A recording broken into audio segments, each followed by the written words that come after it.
Hi, this is Gary with MACMOST.com. Here are some new things to try on your iPhone once you've installed iOS 15.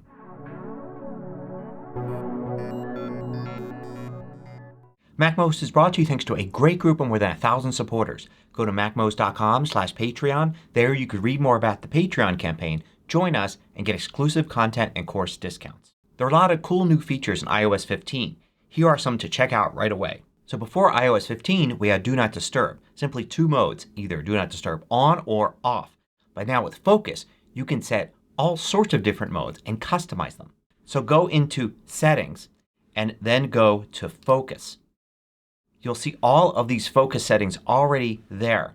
You can go in and customize one and have exactly the kind of things that you want. So you could add people that are allowed to notify you while driving. You could have whether your status is shared or not. You could have some auto replies set. Things like that. Even have this mode turned on automatically. Say while driving or at certain times of the day. That kind of thing. You can customize all of these and even add your own. Creating your own custom one with a name, icon, color, and everything. You could set which apps are allowed to notify you while you're in that mode. And then to switch modes just bring up Control Center and you'll see Focus here.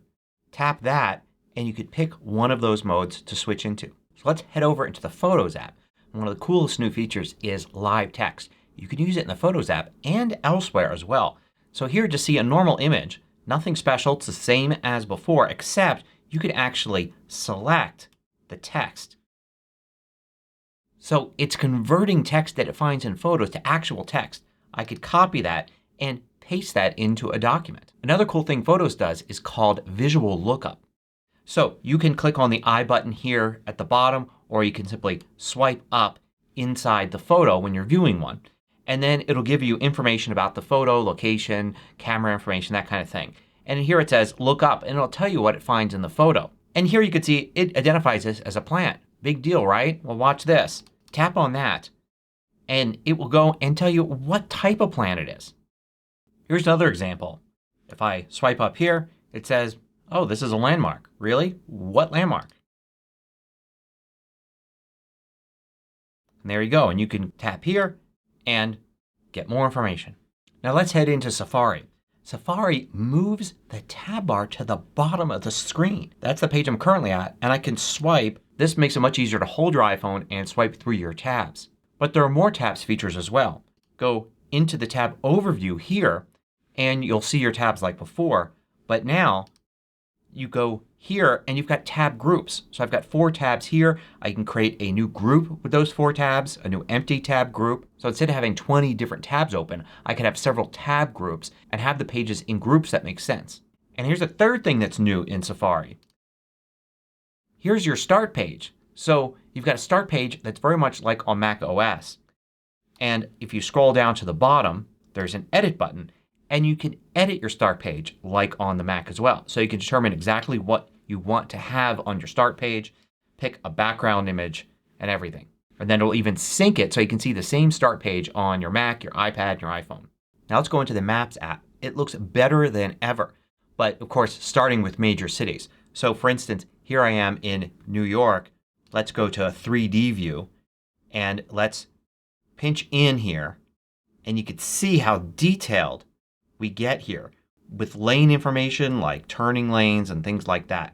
Pedestrian crosswalks. It just looks amazing and gives you tons of great information so you could figure things out before you travel. So if you're paying for any iCloud storage you have something now called iCloud Plus, which means you get some extra features. In Settings, if you look under your iCloud settings you'll see ones for Private Relay and Hide My Email. So Private Relay is like a simple VPN. It'll mask your IP address and encrypt your internet traffic. Hide My Email is a feature where you can create these email addresses and use them. They forward to your regular iCloud email and whoever you provide them to doesn't know your real email address. So you go in here and you can see your existing ones and you can create a new one. You can't specify what the email address is. That's randomly generated. But you can create as many as you like. A new feature of the Notes app and Reminders is the ability to add tags.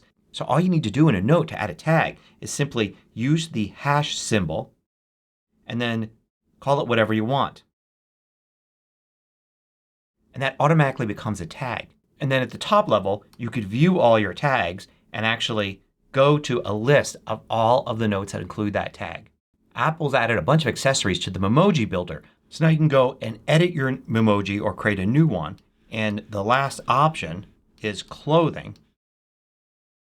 Go in there and you can choose from all sorts of different clothing, usually with 2 or 3 colors that you can customize. Another cool feature is system-wide translation, which is available for any text that you select. So you can use it in Safari, but you could also use it in Mail or somewhere else. So just select some text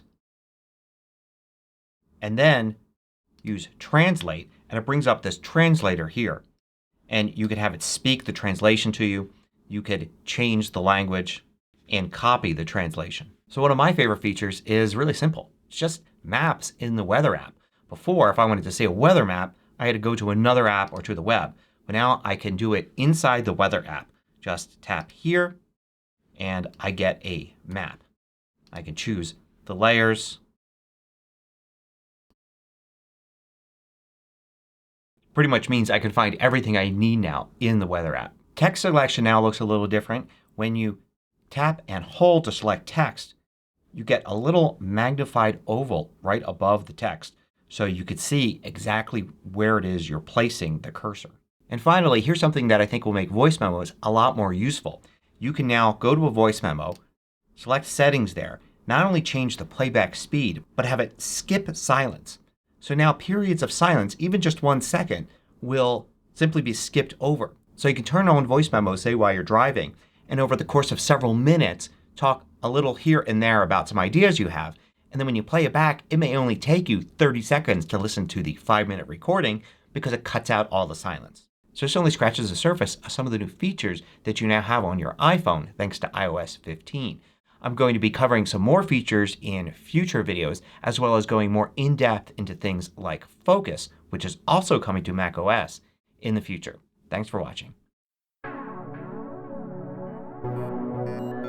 If you liked this video, click the thumbs up button below to let me know. I publish new tutorials each weekday. Hit the subscribe button so you don't miss out.